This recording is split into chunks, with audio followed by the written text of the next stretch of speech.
నమస్కారం. My TV news కు స్వాగతం.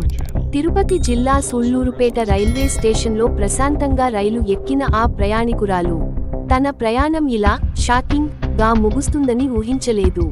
సూళ్లూరుపేటలో పక్కా ప్లాన్తో రైలెక్కిన ఓ దుండగుడు వేదయపాలెం స్టేషన్ రాగానే తన అసలు రూపాన్ని చూపించాడు. రైలు నెమ్మదించి ఆగకముందే మెరుపు వేగంతో సదరు మహిళ మెడలోని బంగారు గొలుసును తెంచుకుని పరారయ్యాడు. బాధితురాలు తేరుకునేలోపే కిలాడీ దొంగ పత్తా లేకుండా పోయాడు.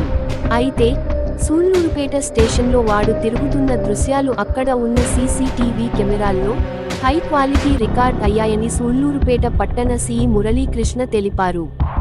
ఈ ఫుటేజీ ఆధారంగా పోలీసులు ఇప్పుడు ఆ చైన్ రాజా కోసం గాలిస్తున్నారు. కెమెరాలో ముఖం క్లియర్గా పడింది.